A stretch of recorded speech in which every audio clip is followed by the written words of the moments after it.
Hi there, and welcome to English Flow Podcast. I'm Gwen, and I'm so happy you're here with me today. Let me ask you something. Have you ever felt like learning English is one step forward and two steps back? Maybe you're trying so hard, but you keep making mistakes that make you feel stuck or frustrated. Or perhaps every time you speak or write, you think, "Am I saying this correctly?" Trust me, you're not alone. Every single English learner, no matter where they're from, faces these challenges. Even I've been there. I know how it feels to make mistakes and worry about sounding wrong. But here's the thing. Making mistakes is actually a good sign. It means you're trying, learning, and growing. In today's episode, we're going to dive deep into some of the most common mistakes English learners make. But we won't stop there. I'll also give you simple, practical tips to fix these mistakes so you can feel more confident and natural in your English. By the end of this episode, you'll be ready to take on these challenges with a smile. So, let's get started. Let's begin with one of the biggest areas where mistakes happen: grammar. Grammar can feel like a puzzle, especially if the rules in English are different from your native language. One mistake I hear all the time is using the wrong verb tense. For example, learners might say, "I go to the park yesterday," instead of, "I went to the park yesterday." It's such a small mistake, but it can make your meaning unclear. The key to fixing this is understanding the three main tenses: present, past, and future. Let's break it down with examples. Present: I go to the park every day. Past: I went to the park yesterday. Future: I will go to the park tomorrow. Here's a little exercise for you. Think about something you did yesterday, something you're doing today, and something you'll do tomorrow. Practice saying sentences for each one. For example, yesterday I ate pizza. Today I am listening to this podcast. Tomorrow I will call my friend. Repeating these sentences will help you get comfortable with using the correct tenses. Another common grammar mistake is forgetting to use articles like a, an, and the. For example, you might say, "I bought book," instead of "I bought a book."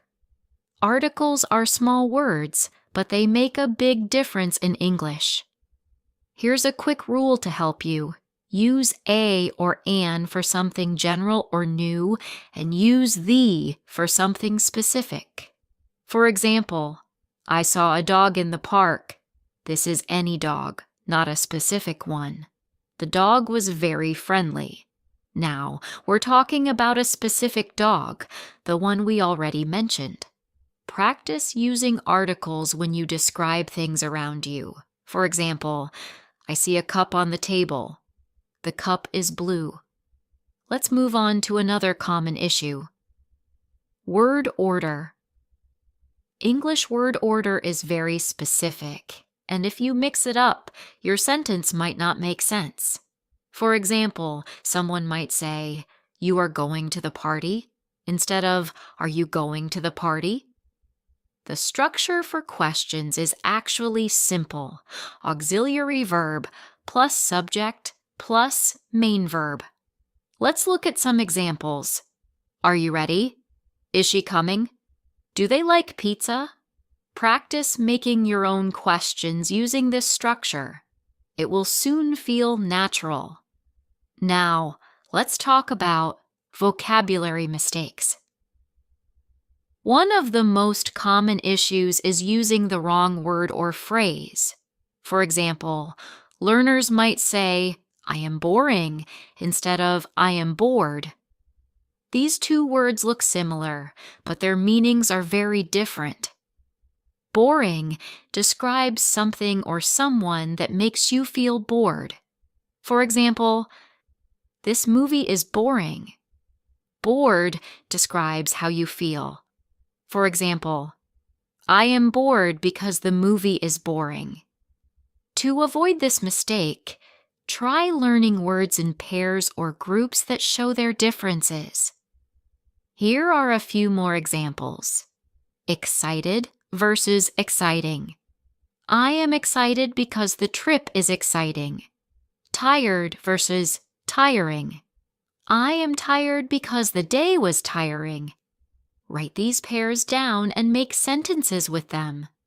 When you practice using them together, you'll remember the differences more easily. Another vocabulary mistake is using words that sound similar but have different meanings. These are called homophones. For example, there, and there. Your and your. To fix this, slow down when you write or speak. Think about the meaning of the word you're using. If you're unsure, look it up. Over time, these words will become less confusing.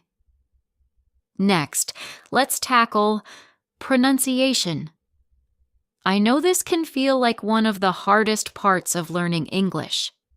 Maybe you've had moments when you said something, but the listener didn't understand you. That's frustrating, right?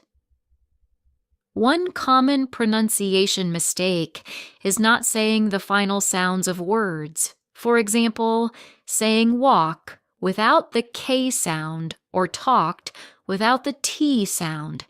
These small sounds are very important in English. To practice, start with simple words like walk, talk, worked. Say them slowly and exaggerate the ending sounds. Once you're comfortable, try saying them in sentences. I walked to the park. She talked to her friend. Another tricky area is vowel sounds.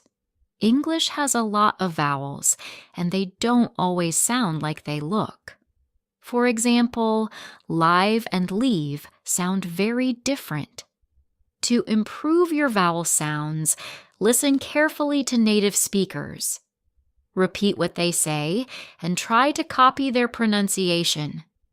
You can also use apps or online tools that focus on pronunciation practice. Let's move on to speaking fluently.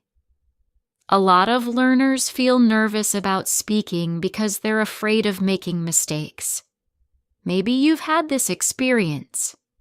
You know what you want to say, but you hesitate because you're not sure if it's correct. Here's the truth. Fluency isn't about being perfect.